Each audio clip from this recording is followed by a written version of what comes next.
삼성, 15년 동맹 단절. 미국 정부 붕괴 직전. 관세의 구금까지 반도체 공급 중단에 미국 초비상. 300명이 한꺼번에 사라졌습니다. 이렇게 하면 한국 기업들이 무릎을 꿇을까요? 아니면 미국이 원하는 대로 협상이 될까요? 그들은 한국도 일본처럼 굴복할 거라 생각했습니다. 예스라고 외치며 돈을 갖다 바칠 줄 알았던 겁니다. 하지만 전혀 예상치 못한 반응이 나왔죠. 쇠사슬은 풀렸지만 동맹의 믿음도 함께 풀려버렸습니다. 120만 명. 조지아주에서 한국 기업이 고용한 인력수입니다. 294조 원. 미국 내 한국 기업 누적 투자 규모죠. 72%. 미국 반도체 산업의 한국 의존도입니다. GDP 120억 달러가 48시간 내에 증발해버렸습니다. 그런데 더 무서운 건 따로 있었어요. 삼성이 조용히 준비하고 있던 신무기. 미국이 압박하는 동안 한국은 이미 다음 시대를 준비하고 있었던 겁니다. 한국 없는 미국은 어떻게 될까요? 그리고 도대체 삼성은 어떤 카드를 숨겨놓고 있었을까요? 압박받을수록 더 강해지는 한국의 진짜 저력은 무엇이었을까요? 이야기 시작하기 전에 좋아요와 구독 버튼 가볍게 눌러주세요. 지금 대한민국 힘내라고 화이팅이라고 댓글 남겨주세요. 쇠사슬이 풀렸습니다. 한국인 기술자 300명이 전 세계에 오르는 모습을 저는 CNN 생중계로 지켜봤습니다. 상무부 회의실은 조용했죠. 아무도 말하지 않았지만 우리 모두 알고 있었습니다. 이건 우리의 승리가 아니라는 것을. 하지만 과연 우리는 무엇을 기대했을까요? 300명을 잡으면 한국이 무릎 꿇을 거라고 생각했을까요? 일본처럼 고개를 숙이고 5,500억 달러를 바칠 거라고 믿었을까요? 저는 데이빗 워커입니다. 상무부에서 정확히 23년간 경제 안보를 담당했죠. 반도체, 자동차, 배터리 이 모든 산업의 공급망을 들여다보는 게 제 일이었습니다. 중국 경제 정책도 제가 만들었고 러시아 경제 제재 시나리오도 제 손을 거쳤습니다. 하지만 그날 조지아에서 벌어진 일만큼은 달랐습니다. 제가 지금까지 경험한 그 어떤 것과도 말이죠. 차관보님, 현대차 공장이 멈췄습니다. 부하 직원이 떨리는 목소리로 보고했을 때 저는 커피잔을 놓지 못했습니다. 손이 떨렸거든요. 20년간 상무부에서 일하면서 중국 견제도 러시아 제재도 담당했지만 이런 공포는 처음이었습니다. 왜 공포였을까요? 뭔가 예상과 완전히 다른 방향으로 흘러가고 있다는 직감 때문이었습니다. 언제부터요? 정확히 오전 9시 14분부터입니다. LG 배터리 라인도 9시 31분에 동시 정지됐고요. 62분. 겨우 62분 만에 조지아 최대 투자 단지가 멈춰선 겁니다. 현대차 35억 달러 규모 공장과 LG 27억 달러 배터리 단지가 동시에 말이죠. 그 순간 제 머릿속에는 하나의 의문이 떠올랐습니다. 정말 이렇게 빨리 멈출 수 있는 건가? 300명이 그렇게 중요한 존재들이었나? 비자는 핑계였습니다. 진짜 목적은 한국을 무릎 꿇리려는 것이었죠. 하지만 결과는 어땠을까요? 우리가 원했던 굴복이 일어났을까요? 전혀 그렇지 않았습니다. 지역 부동산 가격이 12% 하락했습니다. 신규 실업 신청이 전주 대비 340% 급증했어요. 1차 협력업체 47곳이 임시 휴업에 들어갔습니다. 매 시간마다 쏟아지는 보고서를 볼 때마다 제 얼굴은 창백해졌습니다. 가슴이 답답해지고 숨이 막혔죠. 우리가 한국 기술자 300명을 잡았지만 정작 무너지는 건 조지아였습니다. 제 머릿속에는 하나의 공포가 자리 잡기 시작했습니다. 혹시 우리가 건드려서는 안 될 것을 건드린 게 아닐까? 23년간 쌓아온 제 경험과 직감이 경고하고 있었습니다. 왜 이런 일이 벌어졌을까요? 한국인들이 그렇게 중요했을까요? 아니면 우리가 놓친 뭔가가 있었을까요? 답은 생각보다 간단했습니다. 현대차와 LG의 핵심 기술진이었거든요. 단순한 생산직이 아니라 62억 달러 규모 첨단 공장을 돌리는 두뇌들이었습니다. 엔진 제어 시스템을 건드릴 수 있는 사람이 단 한 명도 없어요. 배터리 품질 관리 노하우가 완전히 끊겼습니다. 17년간 축적된 데이터베이스에 접근할 수 있는 사람이 모두 사라졌어요. 기술자들이 사라지자 첨단 장비들은 그냥 고철 덩어리가 되었습니다. 8,400만 달러짜리 로봇팔은 멈춰섰고 자동화 라인은 오류를 뿜어냈죠. 그때 저는 깨달았습니다. 우리가 잡은 건 단순한 기술자가 아니라 공장의 신경계였다는 것을. 신경계가 마비되면 몸 전체가 움직일 수 없는 것처럼 이들이 없으면 62억 달러 공장도 무용지물이 되는 거였습니다. 그런데 더 충격적인 건 한국 정부의 반응이었습니다. 이런 방식이라면 투자가 어려워질 것입니다. 대통령의 이 한마디가 나오자마자 제 핸드폰이 울렸습니다. 아니 정확히는 3초 만에 7통의 메시지가 날아들었죠. 삼성이 텍사스 170억 달러 투자를 재검토한다고 합니다. 심장이 쿵 내려앉았습니다. 170억 달러면 텍사스 주 전체 연간 예산의 12%에 해당하는 금액이었습니다. 두 번째 메시지도 비슷했습니다. SK 하이닉스도 마찬가지예요. 인디애나 89억 달러 프로젝트 보류한다고 통보했습니다. 세 번째, 네 번째 메시지는 연달아 충격적이었습니다. 현대차가 엘라베마 추가 투자 73억 달러를 중단했어요. LG가 미시간 배터리 공장 확장 계획을 철회했습니다. 도미노의 첫 번째 패는 삼성이었습니다. 텍사스 170억 달러. 두 번째는 SK 하이닉스 89억 달러. 세 번째는 현대차 73억 달러. 네 번째는 LG 41억 달러. 제 책상 위 전화기는 쉴 새 없이 울렸고 저는 그때 깨달았습니다. 이게 정말 우리가 원했던 결과일까요? 373억 달러가 한순간에 날아가는 게. 그 순간 제 가슴 속에는 형언할 수 없는 공포가 엄습했습니다.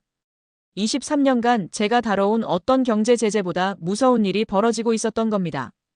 우리가 가한 압박이 우리 자신에게 되돌아오고 있었으니까요. 조지아 주지사가 백악관에 격렬히 항의했습니다. 대체 뭘 하고 있는 거요? 이건 미친 짓입니다. 한국 기업들이 떠나면 일자리 12만 7천 개가 사라져요. 주지사의 목소리는 거의 울부짖음에 가까웠습니다. 공화당 소속이었지만 이념 따위는 중요하지 않았죠. 12만 7천 개의 표가 달린 문제였으니까요. 제 내면에서는 두려움이 확산되고 있었습니다. 이건 제가 예상했던 시나리오와 완전히 달랐거든요. 우리가 압박하면 상대방이 굴복하는 게 정상이었는데 지금은 우리가 더 큰 타격을 받고 있었습니다. 그리고 그 순간 더욱 기가 막힌 장면이 펼쳐졌습니다. 한국 국민들이 움직인 겁니다. 위기 때면 하나로 뭉치는 그들이 목소리를 내기 시작한 겁니다. 깡패 같은 동맹은 필요 없다. 제가 23년간 지켜본 어떤 나라에서도 이런 일은 없었습니다. 이번 미국의 한국인 구금 사태에 대해 보수와 진보 구분 없이 한국 사회가 이렇게 빠르게 단결할 수 있다고요? 그때 저는 온몸에 소름이 돋았습니다. 우리가 상대하는 건 단순한 기업이 아니라는 것을. 정부와 기업과 시민이 72시간 만에 하나로 움직이는 유기체 같은 나라라는 것을. 일본과는 완전히 다른 존재였습니다. 언론도 등을 돌렸습니다. 한국 기업 없으면 조지아는 끝이다라며 CNN은 특집 보도를 냈고 미국이 스스로 발등을 찍었다 MBC가 지적했죠. 월스트리트 저널 일면엔 경제 인질극의 최대 피해자는 미국 자신이다라며 칼럼이 연일 실려나갔습니다. 심지어 폭스뉴스까지 우리를 비판했습니다. 보수 매체마저 등을 돌린 거죠. 제 심장은 점점 빨리 뛰었습니다. 이런 여론 역전은 제 23년 경력에서 처음이었거든요. 보통은 우리가 정이고 상대방이 악역인데 지금은 정반대였습니다. 그런데 정말 무서운 건 따로 있었습니다. 쇠사슬이 풀린 채 이동하는 한국 기술자들. 그 장면이 전 세계 47개국에 생중계된 겁니다. 미국의 굴욕 그 자체였습니다. 전 세계에 보르는 한국인들의 표정을 보셨나요? 분노도 있었지만 그보다는 실망이었습니다. 동맹국에서 당한 배신에 대한 깊은 실망. 그 표정들을 보는 순간 제 가슴이 철렁 내려앉았습니다. 우리가 잃은 건 단순한 투자금이 아니라 신뢰였구나. 70년간 쌓아온 한미동맹의 신뢰가 72시간 만에 균열이 간 거구나. 그리고 그들이 본국으로 돌아가면서 뭔가 더 큰 변화가 시작되고 있다는 걸 저는 직감적으로 느꼈습니다. 도미노의 5번째 패가 쓰러지기 시작했습니다. LG는 즉시 전 세계를 달려 인력을 귀환시켰습니다. 6번째 패는 현대차였습니다. 전 세계 17개국 계열사에 대한 전수조사를 시작했죠. 7번째, 8번째 패들이 연달아 쓰러졌습니다. 포스코, 한화, 롯데까지. 373억 달러가 순식간에 623억 달러로 불어났습니다. 제 머릿속에는 하나의 공포가 자리 잡았습니다. 이게 끝이 아니라는 것. 더 큰 쓰나미가 오고 있다는 것. 하지만 그 와중에 하나의 움직임이 제 눈을 사로잡았습니다. 삼성이었습니다. 다른 기업들과는 뭔가 달랐어요. 단순한 위기 대응이 아니라 전혀 다른 차원의 준비를 하고 있는 것 같았습니다. 마치 이 모든 상황을 예상이라도 했다는 듯이 말이죠. 차관보님, 삼성이 이상해요. 정부 분석관 존슨이 급하게 보고서를 들고 왔습니다. 어떻게 이상하다는 거죠? 철수 준비가 아니라 뭔가 다른 걸 준비하는 것 같습니다. 48시간 전부터 이상한 움직임이 포착됐어요. 그 보고서를 읽는 순간 저는 온몸에 소름이 돋았습니다. 제 23년 경험이 모든 신경을 곤두세우며 경고하고 있었습니다. 삼성의 이상한 행보가 제 눈을 사로잡았습니다. 조지아 사건은 끝이 아니었습니다. 시작이었죠. 그리고 그 시작이 미국에게 어떤 의미인지 저는 그때는 몰랐습니다. 하지만 지금은 압니다. 우리가 깨운 건 잠자는 거인이 아니었습니다. 이미 깨어있던 용이었습니다.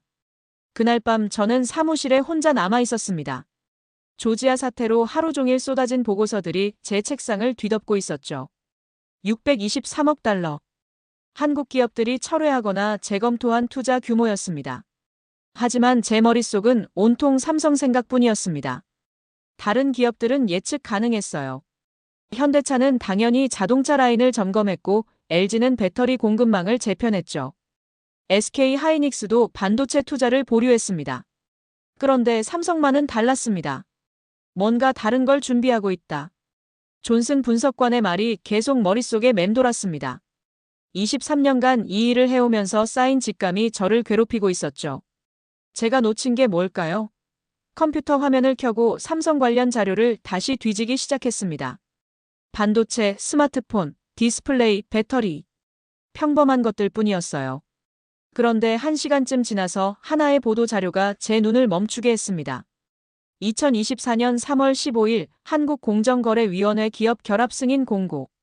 삼성전자 레인보우 로보틱스 지분 35% 인수 승인. 아무도 주목하지 않았던 뉴스였습니다. 삼성전자가 로봇에 손을 댔다고요? 당시 언론들도 이를 가볍게 다뤘죠. 한국경제신문 구석 한 편에 작은 기사로 처리됐을 뿐이었습니다. 2,670억 원 규모의 인수라고 했지만 삼성 같은 거대 기업에겐 푼돈 수준이었으니까요. 하지만 제가 이 뉴스를 보는 순간 온몸에 소름이 돋았습니다. 로봇이라고요? 저는 즉시 레인보우 로보틱스에 대한 자료를 찾기 시작했습니다. 협동 로봇 전문 업체라고 나와 있었어요. RB 시리즈라는 산업용 로봇을 만드는 회사였습니다. 별거 아니잖아. 처음엔 그렇게 생각했습니다. 삼성이 사업 다각화 차원에서 로봇 회사 하나 인수한 것 정도로 여겼죠. 그런데 자료를 파헤칠수록 뭔가 이상했습니다. CES 2024 자료를 찾아봤습니다. 라스베이거스에서 열린 세계 최대 전자 박람회 말이죠. 삼성이 뭔가 특별한 걸 공개했다는 기록이 있었습니다. 몰리 AI 가정용 로봇이었습니다. 동영상을 재생하는 순간 제 심장이 빨리 뛰기 시작했습니다. 그건 단순한 로봇이 아니었어요. 집안을 돌아다니며 사람과 대화하고 요리를 도와주고 심지어 감정까지 인식하는 로봇이었습니다. 이게 가능한 거야? 혼잣말이 나왔습니다. 그런데 더 충격적인 건 그 다음이었습니다. 볼리가 움직이는 모습을 자세히 보니 뭔가 익숙한 게 눈에 들어왔어요. 반도체 칩셋. 삼성 로고가 선명했습니다. 배터리 팩 역시 삼성이었죠. 센서, 모터, 심지어 디스플레이까지. 모든 핵심 부품이 삼성 제품이었습니다. 그 순간 제 머릿속에서 퍼즐 조각들이 맞춰지기 시작했습니다. 삼성은 팔을 만들고 눈을 만들고 두뇌까지 만들 수 있었습니다. 로봇의 모든 핵심 부품을 자급할 수 있는 거의 유일한 기업이었던 거죠. 반도체는 로봇의 두뇌입니다. 배터리는 심장이고요. 센서는 눈과 귀, 모터는 팔과 다리입니다. 디스플레이는 얼굴이죠. 다른 로봇 회사들은 이 부품들을 여러 업체에서 조달해야 합니다. 하지만 삼성은 달랐어요. 모든 걸 자체 생산할 수 있었습니다. 제가 더 깊이 파고들수록 더욱 섬뜩한 진실이 드러났습니다. RB 시리즈 협동 로봇. 이미 현대차, 포스코 등 한국 주요 제조업체에서 테스트 중이었습니다. 그것도 상당히 성공적으로 말이죠. 휴머노이드 프로젝트. 인간과 똑같이 생긴 로봇을 개발 중이라는 정보도 찾았습니다. 아직 공개되지 않았지만 내부적으로는 상당한 진전을 이뤘다는 소문이 돌고 있었어요. 그런데 가장 무서운 건 따로 있었습니다. 삼성의 로봇 전략이 단순히 제품 개발에 그치지 않는다는 것이었죠. 생태계를 구축하려 하고 있었습니다. 가정용 로봇 볼리는 삼성 스마트홈과 연동됩니다. 냉장고, 세탁기, 에어컨, TV까지 집 전체가 하나의 통합된 시스템이 되는 거죠. 산업용 로봇 RB 시리즈는 삼성 반도체 공장에서 이미 활용되고 있었습니다. 그리고 그 노하우를 다른 제조업체에 판매하려 하고 있었어요. 물류 로봇도 개발 중이었습니다. 삼성물산과 연계해서 말이죠. 심지어 데이터 센터용 로봇까지. 삼성 SDS가 관련 소프트웨어를 개발하고 있다는 정보를 찾았습니다. 이건 단순한 투자가 아니었습니다. 생태계를 장악하려는 선언이었죠. 그 순간 제 머릿속에 하나의 무서운 가능성이 떠올랐습니다. 구글이 안드로이드 운영체제로 스마트폰 세계를 장악했듯이 삼성이 로봇 운영체제로 미래 산업을 지배하려는 건 아닐까? 스마트폰 시대에 구글이 한 일을 생각해 보세요. 안드로이드라는 무료 운영체제를 배포했죠. 그리고 전 세계 스마트폰의 70% 이상을 장악했습니다. 만약 삼성이 로봇 운영체제를 개발해서 무료로 배포한다면 가정용 로봇, 산업용 로봇, 물류 로봇, 의료용 로봇, 모든 로봇이 삼성 운영체제로 움직이게 될 수도 있습니다. 그렇게 되면 삼성은 단순한 전자기업이 아니라 로봇 제국의 황제가 되는 거죠. 제 등골이 서늘해졌습니다. 삼성의 스마트폰 생산 능력을 생각해 보세요. 연간 3억 대를 만들어냅니다. 이 대량 생산 노하우를 로봇에 적용한다면 로봇 대량 생산 시대가 올 수도 있다는 얘기입니다. 지금까지 로봇은 비싸고 복잡해서 일부 대기업이나 연구소에서만 쓰였죠. 하지만 삼성이 스마트폰처럼 로봇을 대량 생산한다면 가격이 급격히 떨어질 겁니다. 일반 가정에서도 로봇을 쓸 수 있는 시대가 올 거예요. 그때 제 머릿속에 한 가지 더 무서운 생각이 들었습니다. 미국은 준비가 되어 있나? 이러다 삼성이 미국을 등진다면 우리나라 로봇 기업들을 살펴봤습니다. 보스턴 다이내믹스, 구글에 팔렸다가 소프트뱅크로 넘어갔다가 결국 현대차가 인수했습니다. 아이로봇, 청소 로봇만 만드는 작은 회사죠. 테슬라의 옵티머스 휴머노이드, 아직 시제품 수준입니다. 반면 삼성은 어떤가요? 이미 상용화 단계에 들어서 있었습니다. 제가 더 조사해보니 정말 놀라운 사실을 발견했습니다. 삼성이 로봇 전용 프로세서를 별도로 개발하고 있다는 정보였어요. 스마트폰용 엑시노스 칩이 아니라 로봇 전용으로 최적화된 NPU 말이죠. 이게 무슨 의미인지 아시나요? 로봇은 스마트폰과 다릅니다. 실시간으로 움직여야 하고 주변 환경을 인식해야 하고 즉각적으로 판단해야 하죠. 기존 칩으로는 한계가 있어요. 하지만 로봇 전용 칩이 나온다면 성능이 비약적으로 향상될 겁니다. 그리고 삼성은 이미 그 칩을 개발하고 있었던 거죠. 시계를 보니 새벽 2시 30분이었습니다. 그런데 잠이 오지 않았어요. 아니, 잠들 수가 없었습니다. 제 머릿속에는 하나의 공포스러운 시나리오가 그려지고 있었거든요. 만약 삼성이 로봇 시장을 장악한다면 인류의 일상이 바뀝니다. 집에서는 볼리가 요리하고 청소하고 아이들을 돌봐줄 거예요. 공장에서는 RB 로봇들이 24시간 쉬지 않고 일할 겁니다. 물류센터에서는 로봇들이 물건을 분류하고 배송할 거고요. 그리고 그 모든 로봇들이 삼성 기술로 만들어진다면 삼성은 인류 문명의 인프라를 장악하게 됩니다. 더 무서운 건 이 모든 일이 우리가 모르는 사이에 진행되고 있었다는 점이었어요. 조지아에서 한국 기술자 300명을 체포하는 동안 삼성은 미래를 준비하고 있었던 겁니다. 우리는 현재에 발목 잡혀 있었는데 그들은 이미 10년 후를 내다보고 있었던 거죠. 이런 젠장. 욕이 저절로 나왔습니다. 그때 제 핸드폰이 울렸습니다. 새벽 2시 50분에 누가 전화를 걸까요? 여보세요. 차관보님, 존슨입니다. 아직 안 주무시죠? 네. 뭔 일이에요? 삼성 관련해서 추가 정보를 찾았습니다. 지금 당장 보셔야 할 것 같아요. 뭔데요? 유럽에서 움직임이 포착됐습니다. BMW, 폭스바겐, 지멘스, 독일 주요 제조업체들이 삼성과 로봇 관련 협의를 시작했다는 정보입니다. 제 심장이 쿵 내려앉았습니다. 언제부터요? 조지아 사태 직후부터입니다. 마치 기다렸다는 듯이. 전화를 끊고 나서 저는 한동안 멍하니 앉아 있었습니다. 삼성의 진짜 목표가 보이기 시작했습니다. 미국에서 밀려나는 건 문제가 아니었어요. 오히려 기회였던 거죠. 유럽이라는 새로운 시장을 개척할 수 있는 기회 말입니다. 그리고 유럽은 로봇에 대해 훨씬 개방적이었습니다. 산업 4.0을 추진하고 있는 독일은 특히 그랬죠. 삼성은 이미 그걸 노리고 있었던 겁니다. 훗날 미국의 숨통을 조일 칼날은 바로 여기서 시작되고 있었습니다. 그때는 몰랐습니다. 하지만 지금은 압니다. 삼성의 로봇 전략이 단순한 사업 확장이 아니라 글로벌 패권을 노린 마스터 플랜이었다는 것을, 그리고 그 계획의 첫 번째 단계가 바로 조지아 사태였다는 것을. 새벽 3시, 저는 창밖을 바라봤습니다. 워싱턴 DC의 야경이 평소와 같았지만 세상은 이미 달라지고 있었습니다. 로봇의 시대가 오고 있었고 그 주인공은 미국이 아니라 한국이 될 것 같았습니다. 월요일 오전, 백악관 상황실이 소집되었습니다.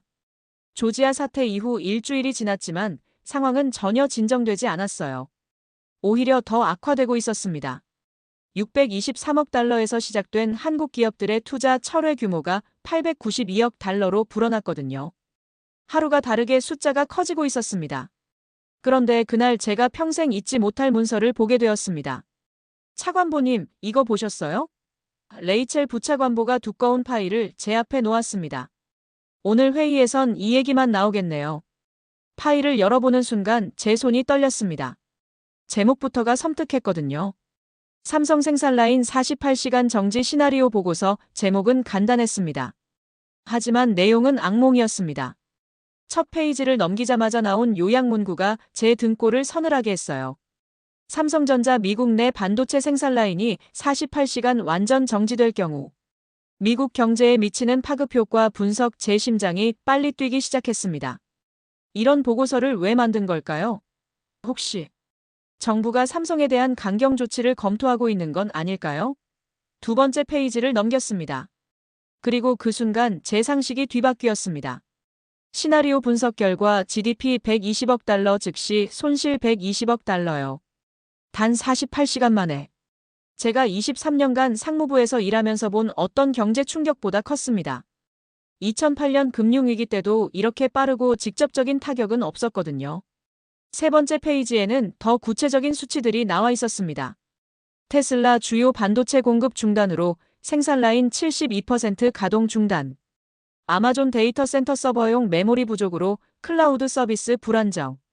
엔비디아 AI 칩 생산 지연으로 주가 15% 하락 예상. 애플 아이폰 생산 차질로 분기 매출 23% 감소 전망. 제 머릿속이 하얘졌습니다. 이게 정말 현실적인 시나리오라는 말인가요? 네 번째 페이지를 넘겼을 때 더욱 충격적인 문구가 눈에 들어왔습니다. 미국 반도체 산업의 삼성 의존도 72%요. 제가 알고 있던 수치는 50% 정도였는데 실제로는 그보다 훨씬 높았던 겁니다. 어떻게 이런 수치가 나올 수 있죠? 혼잣말이 나왔습니다. 보고서를 더 자세히 읽어보니 그 이유를 알 수 있었어요. 삼성이 만드는 건 단순한 반도체가 아니었습니다. 최첨단 메모리와 로직 칩이었죠. 특히 HBM3 고대 역폭 메모리는 삼성이 전 세계 생산량의 53%를 담당하고 있었습니다. HBM3가 뭔지 아시나요? AI 학습의 필수적인 메모리입니다. 챗GPT, 클로드, 제미나이 같은 AI 모델들이 모두 이 메모리 없이는 작동할 수 없어요. 그리고 이 메모리를 대량 생산할 수 있는 곳은 전 세계에서 삼성과 SK 하이닉스뿐이었습니다. 다섯 번째 페이지에는 시간대별 파급 효과가 정리되어 있었습니다. 6시간 후 주요 테크 기업 재고 부족 시작. 12시간 후 생산 라인 가동률 50% 이하로 하락. 24시간 후 클라우드 서비스 불안정. 금융거래 시스템 오류 발생. 48시간 후 주요 기업들 생산 완전 중단. 대규모 일시해고 시작. 제 손이 바들바들 떨렸습니다. 이게 정말 가능한 일인가요? 여섯 번째 페이지에는 지역별 피해 규모가 나와 있었어요. 텍사스 삼성 오스틴 공장 의존 기업 247곳, 실업자 8만 7천 명 예상. 뉴욕 금융거래 시스템 마비로 월스트리트 거래량 67% 감소.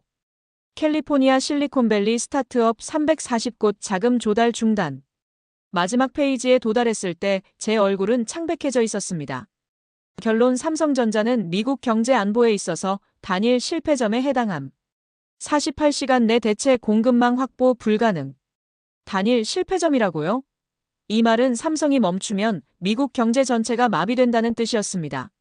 레이첼, 이 보고서 누가 작성했어요? 경제분석팀과 연준 공동 작업입니다. 데이터는 모두 실제 공급망 분석을 바탕으로 한 거예요. 그럼 이 수치들이 모두 사실이라는 거네요. 네. 보수적으로 추산한 결과입니다. 실제로는 더 클 수도 있어요. 제 머릿속이 복잡해졌습니다. 우리가 조지아에서 한국 기술자 300명을 체포한 게 얼마나 위험한 일이었는지 이제야 깨닫게 된 거죠. 만약 삼성이 정말로 미국에서 완전 철수한다면, 보고서에 따르면 그건 경제 재앙이었습니다. 백악관 웨스트윙으로 향하는 길에 저는 계속 생각했습니다. 어떻게 이런 일이 벌어진 걸까요? 언제부터 우리가 이렇게 한국 기업에 의존하게 된 건가요? 회의실에 들어서자마자 느낄 수 있었습니다. 분위기가 얼음장처럼 차갑다는 것을. 대통령은 말이 없었고 재무장관은 어두운 표정이었으며 국방장관저 심각해 보였어요. 이 보고서 다들 보셨죠? 솔직히 말해보세요. 이게 현실적인 시나리오인가요? 재무장관이 먼저 대답했습니다.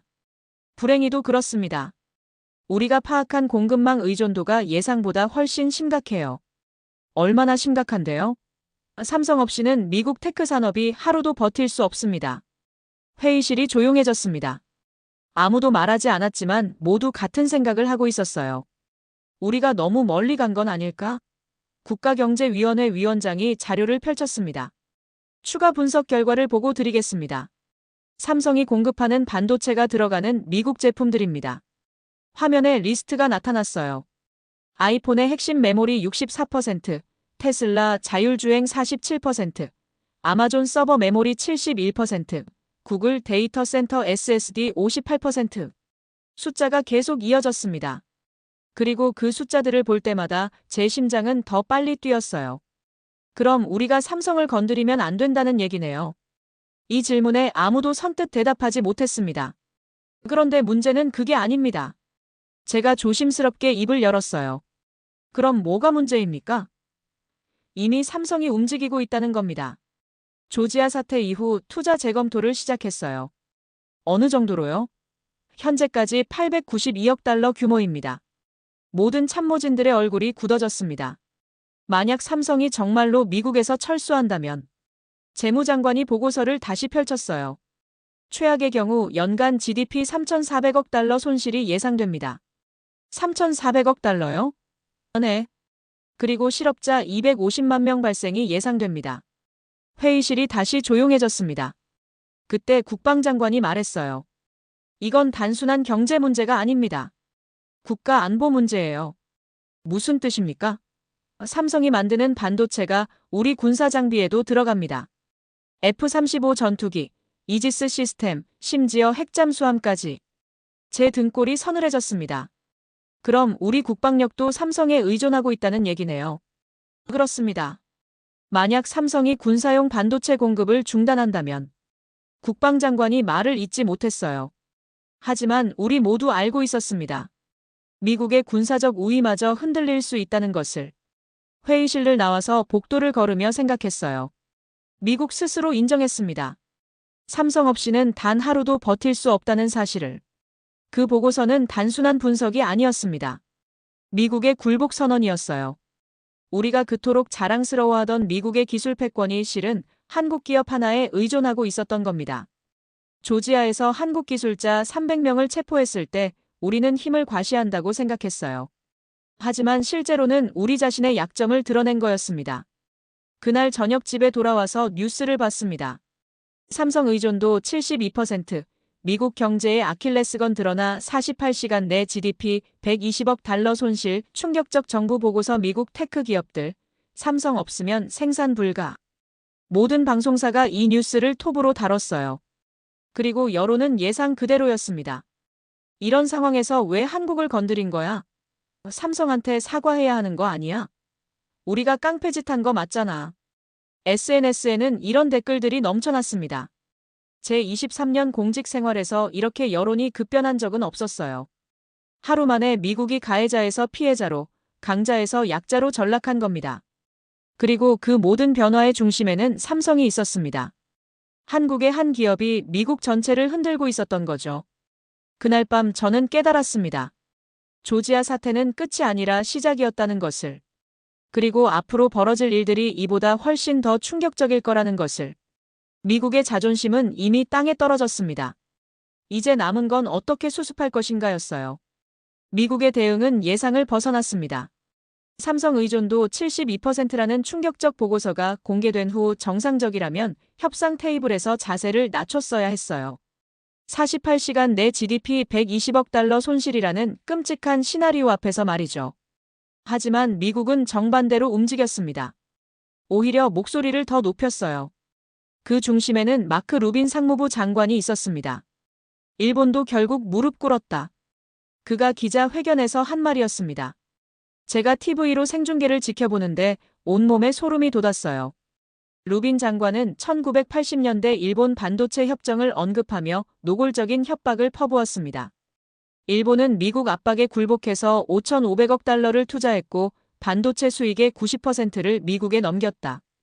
한국도 같은 길을 걸어야 한다. 제 귀를 의심했습니다. 정말 저런 말을 공개적으로 한 건가요? 그 순간 제 머릿속에는 1986년 일 반도체 협정이 떠올랐어요. 일본이 미국 압박에 굴복해서 자국 반도체 산업을 사실상 포기한 사건이었죠. 당시 일본은 세계 반도체 시장의 50%를 장악하고 있었습니다. 하지만 미국의 강압에 못 이겨 시장을 내줬고 그 결과 잃어버린 30년을 맞게 되었어요. 루빈 장관은 바로 그 사례를 한국에 들이대고 있었던 겁니다. 관세 폭탄도 준비되어 있고 투자 제한 조치도 검토 중이다. 한국이 현명한 선택을 하길 바란다. 협박이 아니라 위협이었습니다. 제가 23년간 외교 협상을 지켜봤지만 이렇게 노골적인 위협은 처음이었어요. 동맹국을 상대로 말이죠. 그런데 한국의 반응은 일본과 완전히 달랐습니다. 바로 다음 날 한국 대통령이 기자회견을 열었어요. 이런 방식이라면 투자가 어려워질 것입니다. 단 한마디였지만 그 파장은 엄청났습니다. 제 핸드폰이 쉴 새 없이 울렸어요. 차관보님, 한국 정부가 공식 경고했습니다. 삼성이 추가 투자 중단을 검토한다고 발표했어요. 현대차도 미국 내 모든 프로젝트 재검토에 들어갔습니다. 일본과는 정반대 반응이었습니다. 굴복이 아니라 맞대응이었어요. 하지만 더 놀라운 건 한국 시민사회의 반응이었습니다. 깡패 같은 동맹은 필요 없다. 70년 동맹이 이런 식으로 끝나는 건가? 우리가 언제부터 미국의 식민지였나? 자존심을 지키자. 경제도 중요하지만 국격이 더 중요하다. 한국 SNS와 언론에 넘쳐나는 댓글들이었습니다. 제가 가장 충격받은 건 한국 사회의 단결이었어요. 보통 이런 국제적 갈등이 터지면 내부에서 의견이 갈립니다. 보수는 미국 편을, 진보는 반미 노선을 택하는 게 일반적이죠. 하지만 한국은 달랐습니다.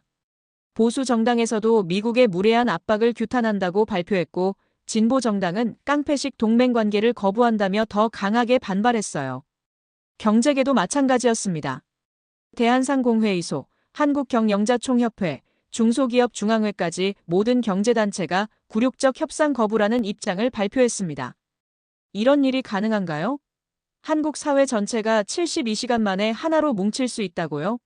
제 23년 외교 경험으로는 이해할 수 없는 현상이었습니다. 그들은 우리를 일본과 같다고 착각했습니다. 하지만 한국은 일본이 아니었습니다. 식민지에서 일어나 민주주의와 자본주의를 동시에 이룬 유일한 나라였어요. 일본은 미국이 만들어준 민주주의였지만 한국은 스스로 쟁취한 민주주의였습니다. 그 차이가 이런 상황에서 드러나고 있었던 거죠. 더욱 당황스러운 건 미국 내부 반응이었습니다. 조지아 대학교 경제학과 제임스 윌슨 교수가 공개 기고문을 발표했어요.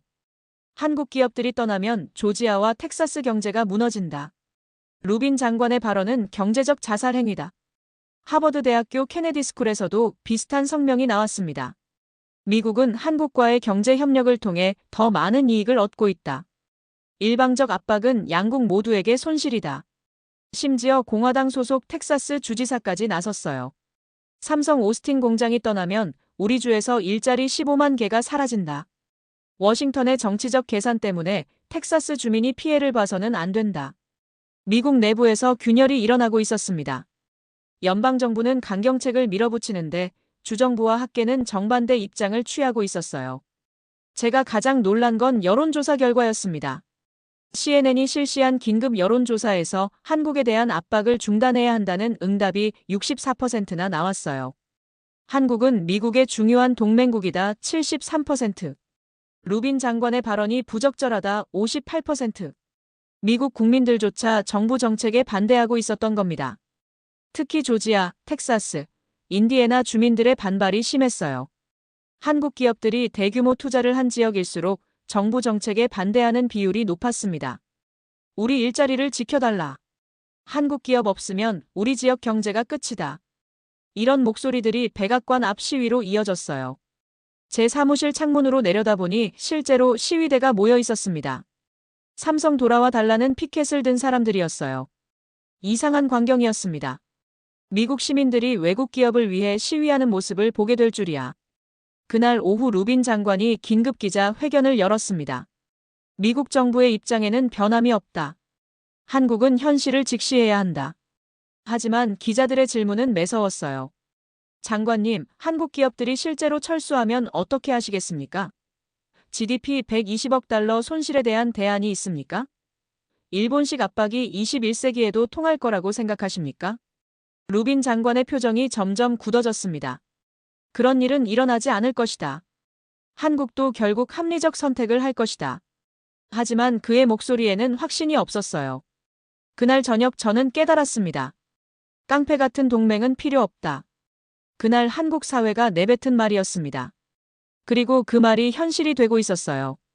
일본의 망령을 들이대던 미국의 전략은 한국 앞에서 산산조각 나고 있었습니다. 1980년대와 2025년은 다른 시대였고 일본과 한국은 다른 나라였습니다. 미국이 그 사실을 깨닫기까지는 아직 시간이 필요할 것 같았어요. 하지만 한국은 이미 자신들의 답을 내놓았습니다. 굴복이 아니라 당당함이었죠.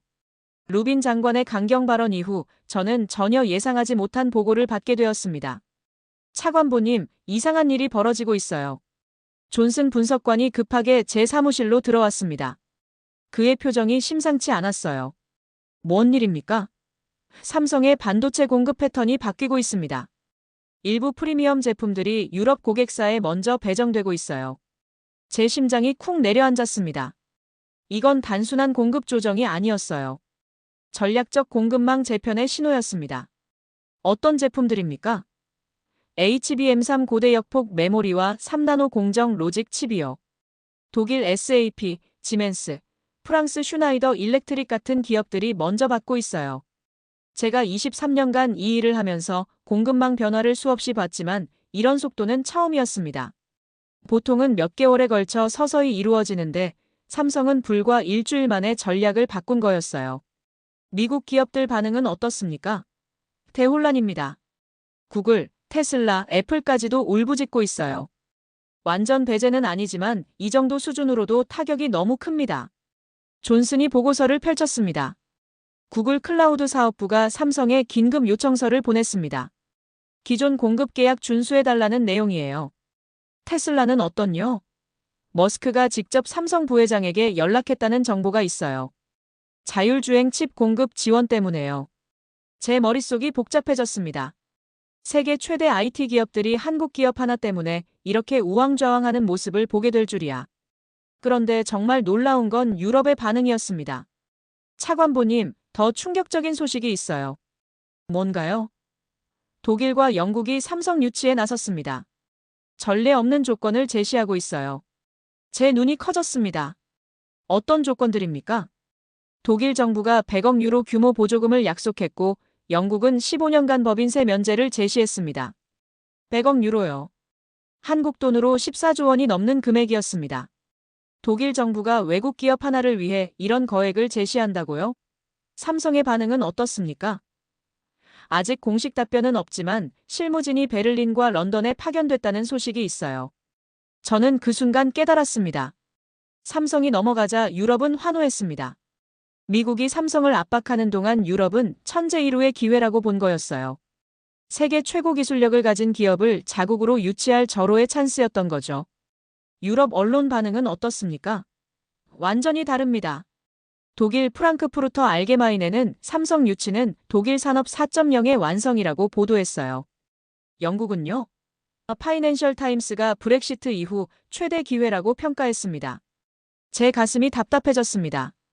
같은 사건을 두고 미국과 유럽의 시각이 이렇게 다를 수 있나요?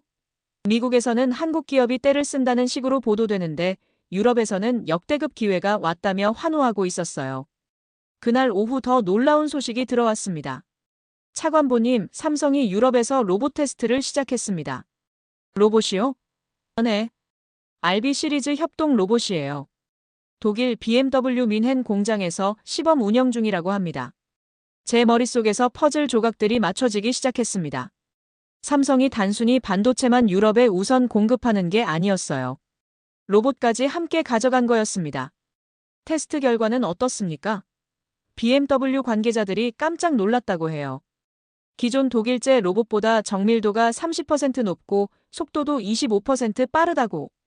RB 시리즈의 테스트 결과만으로도 유럽 산업계는 설렜습니다. 독일은 로봇 강국이었어요. 쿠카, ABB 같은 세계적 로봇 기업들이 있었죠. 그런 독일에서 한국 로봇이 더 뛰어난 성능을 보여준 거였습니다. 폭스바겐도 테스트를 요청했나요? 네.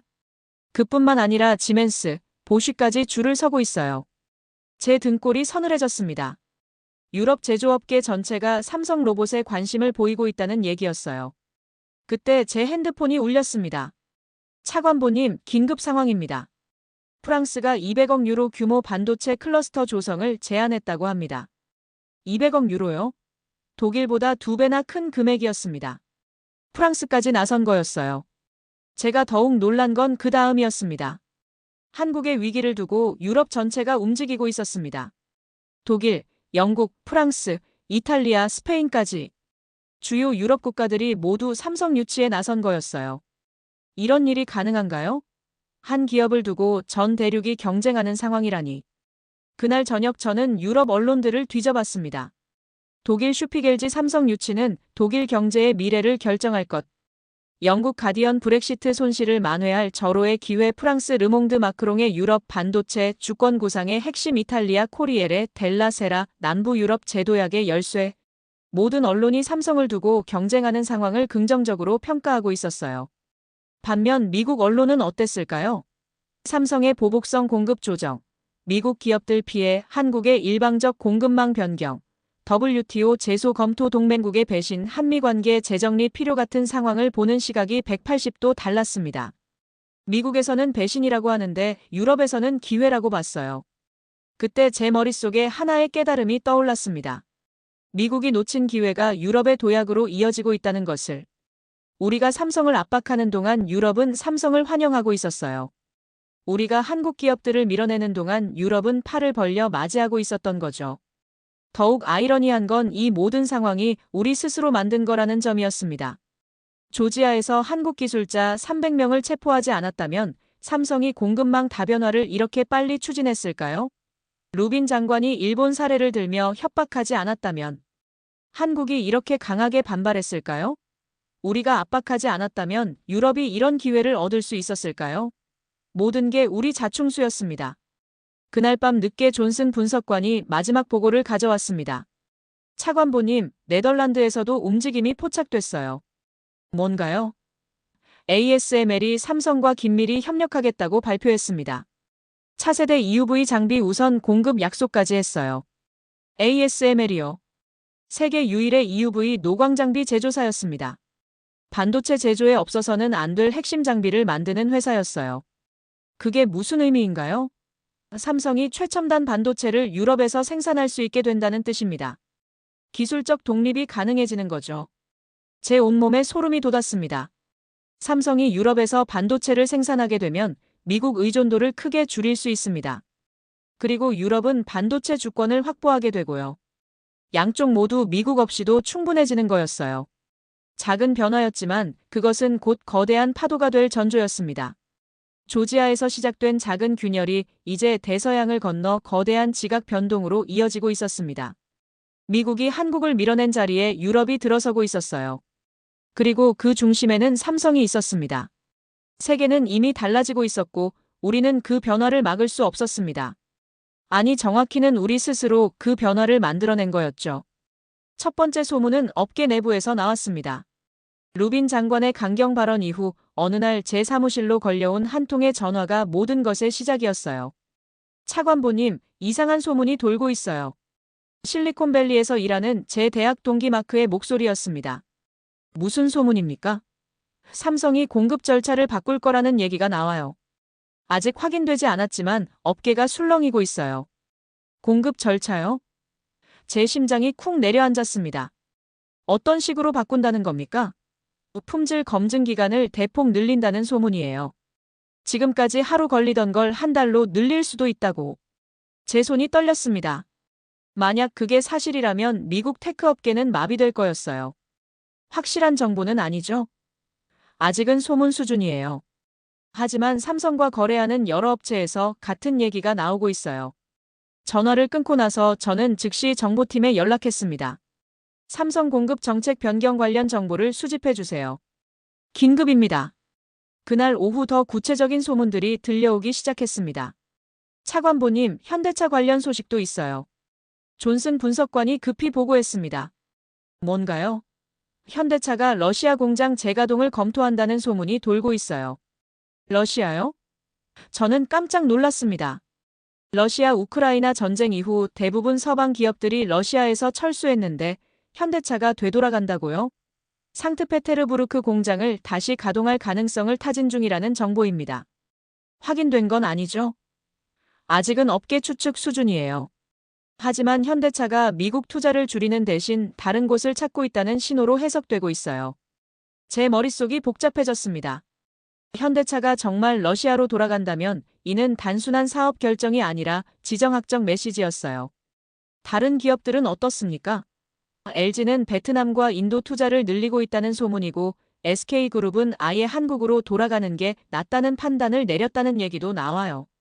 한국으로 돌아간다고요? 제가 23년간 이 일을 하면서 이런 상황은 처음이었습니다. 외국 기업들이 미국을 떠나 본국으로 돌아간다는 얘기를 들어본 적이 없었거든요. 이런 소문들이 사실이라고 생각하세요? 가능성이 높다고 봅니다. 한국 기업들이 미국 의존도를 줄이려는 움직임이 곳곳에서 포착되고 있어요. 그 순간 제 등골이 서늘해졌습니다. 소문이 현실이 될 수도 있다는 생각이 들었거든요. 그날 저녁 더욱 섬뜩한 소문이 들려왔습니다. 차관보님, 삼성 관련해서 무서운 얘기가 돌고 있어요. 제 보좌관이 조심스럽게 말했습니다. 뭔가요? 삼성이 더 무서운 카드를 들고 있다는 소문이에요. 더 무서운 카드라니. 공급 절차 변경은 빙산의 일각이고 진짜 카드는 따로 있다는 얘기입니다. 제 심장이 빨리 뛰기 시작했습니다. 공급 절차 변경도 충분히 무서운데 더 무서운 게 있다고요? 어떤 카드일까요? 아무도 모릅니다. 하지만 업계에서는 삼성이 진짜 화나면 미국 경제가 멈춘다는 말이 나오고 있어요. 제가 잠들 수 없었던 이유가 바로 그 불안감이었습니다. 뭔가 더 큰 일이 벌어질 것 같다는 예감 말이죠. 다음 날 아침 제 예감이 현실이 되었습니다. 차관보님, 긴급 보고서가 도착했어요. 존슨이 두꺼운 파일을 들고 왔습니다. 표지에는 급비라는 빨간 도장이 찍혀 있었어요. 뭔가요? 경제분석팀에서 작성한 삼성 시나리오 전망 보고서입니다. 어젯밤에 완성됐어요. 파일을 열어보는 순간 제 얼굴이 창백해졌습니다. 제목부터가 섬뜩했거든요. 삼성 공급 정책 변경 시 미국 경제 파급 효과 분석. 첫 페이지를 넘기자마자 나온 문구가 제 등골을 서늘하게 했어요. 시나리오 1 품질 검증 기간 연장 HBM3 메모리 1일에서 1개월로 지연. 예상 파급 효과 AI 산업 생산성 67% 하락. 클라우드 서비스 불안정 67% 하락이요. 이건 산업 마비 수준이었습니다. 두 번째 페이지를 넘겼습니다. 시나리오 2 서버용 D램 검증 강화 예상 파급 효과 데이터 센터 확장 지연. 금융거래 시스템 불안정 세 번째 페이지에는 더 구체적인 수치가 나와 있었어요. 테슬라 자율주행 칩 공급 지연으로 생산 43% 감소 예상. 아마존 클라우드 사업 매출 29% 하락 전망. 구글 AI 개발 프로젝트 6개월 이상 지연. 애플 아이폰 신제품 출시 3개월 연기 가능성. 제 손이 바들바들 떨렸습니다. 이게 정말 현실적인 시나리오인가요? 네 번째 페이지에는 시간대별 영향이 정리되어 있었습니다. 1주차 주요 테크 기업 재고 부족. 2주차 AI 스타트업 자금 조달 어려움 가중. 4주차 클라우드 서비스 품질 저하 본격화. 8주차 금융거래 시스템 오류 빈발. 12주차 대규모 일시예고 시작. 마지막 페이지에 도달했을 때 제 세상이 뒤바뀌었습니다. 결론 삼성의 공급 정책 변경은 합법적 절차이나 미국 경제에 미치는 충격은 2008년 금융위기 수준이 될 수 있음. 2008년 금융위기 수준이라고요? 그때 존슨이 추가 설명을 했어요. 차관보님, 이 보고서는 보수적으로 추산한 결과입니다. 보수적이라는 게 무슨 뜻입니까? 실제로는 더 클 수도 있다는 뜻이에요. 삼성이 정말로 강경하게 나온다면 말이죠. 제 머릿속이 하얘졌습니다. 그동안 들었던 모든 소문들이 사실일 가능성이 높아졌거든요. 그럼 현대차 러시아 복귀설도 높은 확률로 사실일 것 같아요. 한국 기업들이 미국 리스크를 분산시키려는 움직임이 곳곳에서 포착되고 있어요. 다른 기업들의 한국 복귀설도 네. LG는 이미 베트남 공장 증설을 발표했고 SK 하이닉스는 한국 내 투자를 늘리고 있어요. 제가 가장 두려워했던 일이 현실이 되고 있었습니다. 그 순간 제 핸드폰이 울렸습니다. 차관보님, 삼성이 공식 발표했어요. 상황실에서 걸려온 긴급 전화였습니다. 뭘 발표했습니까? 품질 안전성 강화를 위한 검증 절차 개선을 발표했어요. 오늘부터 적용된다고 합니다. 제 심장이 멈출 것 같았습니다.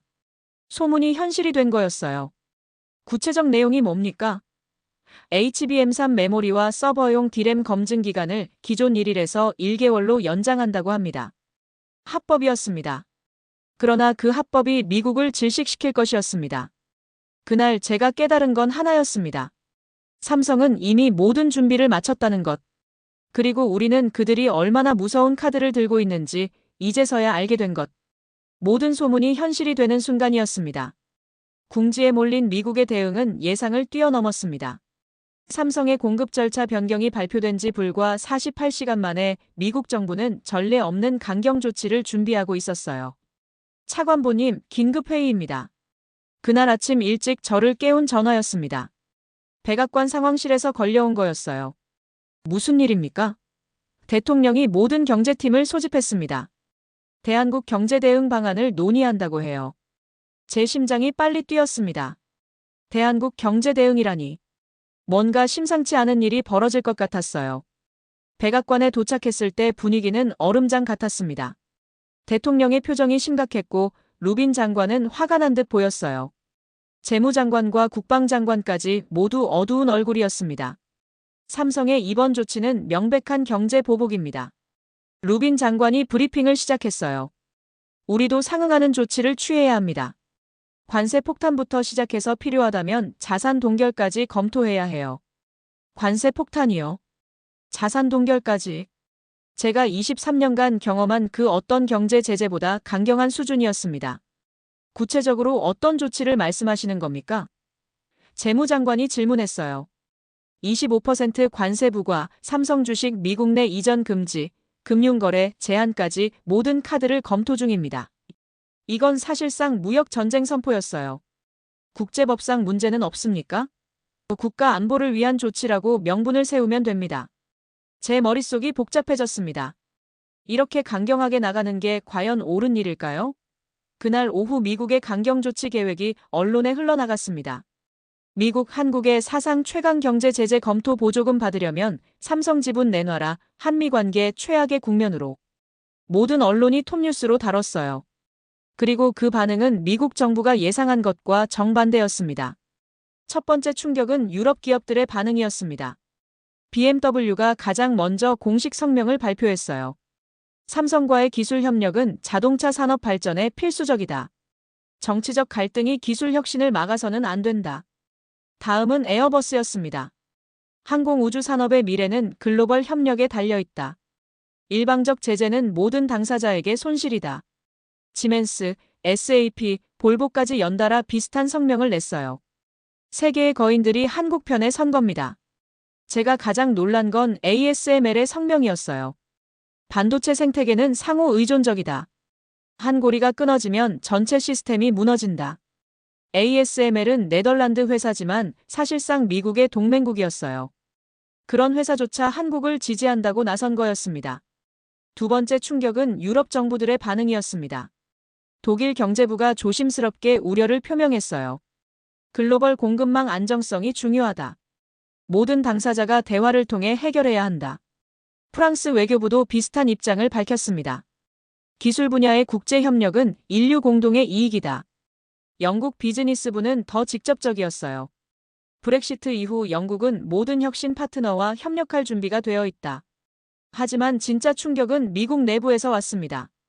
텍사스 주지사가 공개적으로 연방정부를 비판한 거였어요. 삼성 오스틴 공장이 문을 닫으면 우리 주에서 일자리 15만 개가 사라진다. 워싱턴의 정치적 계산 때문에 텍사스 주민이 피해를 봐서는 안 된다. 조지아 주지사도 마찬가지였습니다. 현대차와 LG 없으면 조지아 경제가 무너진다. 연방정부는 현실을 직시해야 한다. 인디애나 주지사까지 나섰어요. SK 하이닉스 투자가 중단되면 우리 지역 발전이 20년 뒤처진다. 공화당 소속 주지사들이 공화당 연방정부를 비판하는 초유의 사태였습니다.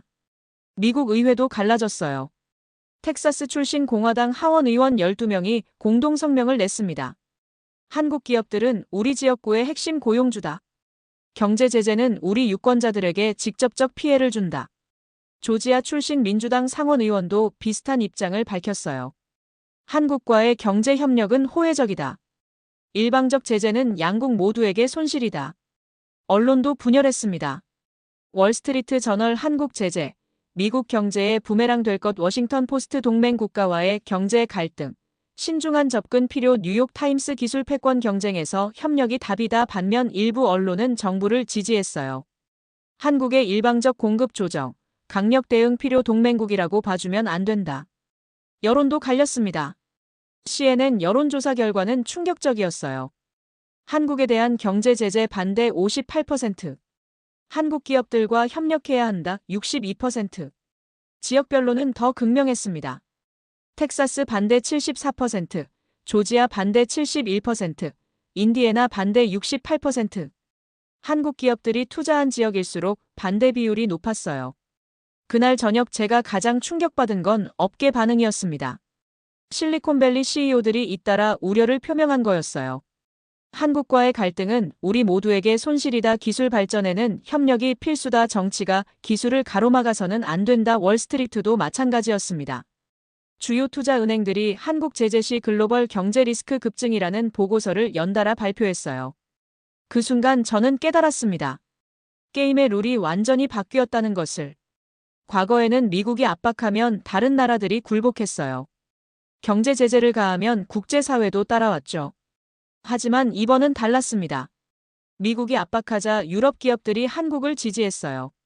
미국 내 지방정부들이 연방정부를 비판했습니다. 의회도 언론도 여론도 갈라졌어요. 한국은 새로운 게임의 룰을 제시하고 있었습니다. 신뢰와 협력이었죠. 과거의 룰은 간단했어요. 힘이 곧 정의였습니다. 강한 자가 약한 자를 지배하는 구조였죠. 하지만 한국이 제시한 새로운 룰은 달랐어요. 기술과 혁신을 바탕으로 한 상생이었습니다. 그리고 세계는 새로운 룰을 선택하고 있었어요. 다음 날 아침 백악관에서 긴급 기자 회견이 열렸습니다. 루빈 장관이 나와서 발표했어요. 미국 정부는 동맹국들과 긴밀히 협의하며 신중하게 정책을 검토하겠습니다. 사실상 강경조치 철회 시사였어요. 그 순간 저는 확신했습니다. 미국이 힘으로 룰을 유지하려 했던 시대는 끝나가고 있다는 것을. 한국이 새로운 국제 질서를 주도하고 있다는 것을. 그리고 그 새로운 질서에서는 힘보다 신뢰가, 지배보다 협력이 중요하다는 것을. 게임의 룰이 바뀐 날이었습니다. 합의에는 생각보다 빨리 도달했습니다. 하지만 그 합의니 끝을 의미하지는 않았어요. 오히려 새로운 시작이었습니다. 존슨 분석관이 급히 보고서를 들고 왔어요. 어떤 내용입니까? 삼성이 글로벌 투자 전략 재편을 발표했어요. 미국 투자를 전면 철회하지는 않지만 대폭 축소한다고 합니다. 제 심장이 쿵 내려앉았습니다. 결국 우리가 가장 우려했던 일이 벌어진 거였어요. 구체적인 규모는 어떻습니까? 향후 5년간 계획했던 208조 원 투자 중 약 35%를 한국과 유럽으로 전환한다고 해요. 208조 원의 35%면 72조 원이었습니다. 상상할 수 없는 규모의 자본이 미국을 떠나는 거였어요. 더 충격적인 건 그 이유였습니다. 삼성 측 설명으론 지정학적 리스크 분산이라고 하네요. 지정학적 리스크 분산이라고요? 우리가 리스크가 된 거였습니다. 다른 한국 기업들은 어떻습니까? 비슷한 행보를 보이고 있어요. 현대차는 인도와 동남아 투자를 늘리고 LG는 유럽 공장 확장을 검토 중입니다. 제 머릿속이 복잡해졌습니다. 한국 기업들이 일제히 미국 의존도를 줄이고 있었던 거예요. 그날 오후 더 구체적인 소식이 들어왔습니다. 차세대 기술 전략 로드맵, 그런데 내용이 예상을 뛰어넘었어요. 존슨이 자료를 펼쳤습니다. 제목을 보는 순간 제 등골이 서늘해졌어요. 삼성 2030 비전 글로벌 기술 표준의 새로운 중심. 어떤 내용입니까? 반도체를 넘어서 차세대 기술 생태계 전반을 재편하겠다는 선언이에요. 제가 자료를 자세히 읽어보니 정말 놀라운 내용이었습니다. 삼성이 단순히 미국에서 철수하는 게 아니라 완전히 새로운 게임을 시작하려 하고 있었어요. 첫 번째 전략이 뭡니까? 유럽과의 기술 동맹 구축이에요. 독일, 프랑스, 네덜란드와 포괄적 기술 협력 협정을 체결할 계획이라고 합니다. 유럽과의 기술 동맹이라고요? 이건 단순한 사업 협력을 넘어선 지정학적 변화였어요. 두 번째는요? 아시아 기술 허브 구축입니다. 싱가포르, 일본, 대만과 함께 반도체, AI, 로봇 통합 생태계를 만들겠다고 해요. 제 머릿속에서 세계 지도가 그려졌습니다. 유럽과 아시아를 잇는 거대한 기술 벨트가 형성되고 있었어요. 그리고 그 중심에는 한국이 있었습니다. 세 번째 전략은 뭡니까? 이게 가장 충격적인데요. 기술 표준 주도권 확보라고 명시되어 있어요. 기술 표준 주도권이요. 구체적으로 뭘 의미하는 겁니까? 육지 통신, 차세대 AI 칩, 그리고 로봇 운영 체제까지 모든 분야에서 삼성이 글로벌 표준을 만들겠다는 뜻입니다. 제 온몸에 소름이 돋았습니다. 이건 단순한 기업 전략이 아니라 기술 패권 전쟁이었어요. 그 순간 제 머릿속에 하나의 깨달음이 떠올랐습니다. 우리가 삼성을 압박하는 동안 삼성은 미국 없는 세상을 준비하고 있었던 거예요. 그리고 더 주목해야 할 건 유럽이 삼성을 환영하고 있다는 사실이었습니다. 독일은 150억 유로 규모 R&D 센터 유치를 제안했고, 프랑스는 차세대 반도체 공장 건설을 위한 특별법까지 검토 중이라고 해요. 존슨이 보고서를 읽으며 설명했죠. 150억 유로요. 한국 돈으로 20조 원이 넘는 규모였습니다. 영국은 어떻습니까? 브렉시트 이후 최대 투자 유치건이라며 총리가 직접 나서고 있다고 들었어요. 제 가슴이 답답해졌습니다. 우리가 밀어낸 자리에 유럽이 들어서고 있었던 거예요. 그날 저녁 제가 받은 마지막 보고서는 정말 충격적이었습니다. 삼성 글로벌 전략 변화가 미국에 미치는 장기 영향 분석 첫 페이지를 넘기자마자 나온 결론이 제 세상을 뒤바꿨어요. 미국 차세대 기술 표준 경쟁에서 소외될 위험이라고요? 더 자세히 읽어보니 그 의미를 알 수 있었습니다. 삼성과 유럽 기술 동맹 구축 시 육지 표준에서 미국 영향력 급감 예상, 아시아 기술 허브 완성 시 글로벌 반도체 공급망에서 미국 위상 하락, 로봇 운영 체제 표준화 시 4차 산업혁명 주도권 한국 이양 가능성. 제 손이 떨렸습니다. 우리가 잃는 건 투자금만이 아니었어요. 미래 기술 패권이었습니다. 마지막 페이지에 도달했을 때 제 세계관이 완전히 바뀌었습니다. 결론, 한국은 반도체를 넘어 차세대 기술 생태계 전반의 새로운 중심축으로 부상하고 있음. 미국이 한국과의 갈등을 통해 얻은 것은 없으며 잃은 것은 미래 패권임. 그 순간 제 머릿속에서 모든 퍼즐이 맞춰졌습니다. 조지아에서 한국 기술자 300명을 체포했을 때 우리는 한국을 압박한다고 생각했어요. 하지만 실제로는 한국에게 각성의 기회를 준 거였습니다. 미국 의존에서 벗어나 독자적 길을 가라는 신호를. 그 결과 한국은 미국 없는 글로벌 기술 생태계를 구축하기 시작했어요. 유럽과 손잡고 아시아와 연대하며 새로운 기술 표준을 만들어가고 있었습니다. 삼성의 로봇 전략은 그 계획의 일부일 뿐이었어요. 훨씬 더 큰 그림의 한 조각이었습니다. 차세대 통신, AI 칩, 로봇 OS, 심지어 우주 기술까지 모든 분야에서 한국이 새로운 표준을 만들려 하고 있었어요. 그리고 그 표준을 따르는 건 유럽과 아시아였습니다. 미국이 아니라. 다음 날 아침 저는 창밖을 바라보며 생각했습니다. 세계는 이미 달라져 있었고 우리는 그 변화를 막을 수 없었어요. 아니, 정확히는 우리 스스로 그 변화를 만들어낸 거였습니다. 한국은 이제 반도체 제국을 넘어 기술 제국으로 도약하고 있었어요. 그리고 그 제국의 중심에서 인류의 미래를 설계하고 있었습니다. 미국이 힘으로 지배하던 시대가 끝나고 한국이 기술로 선도하는 시대가 시작된 거였어요.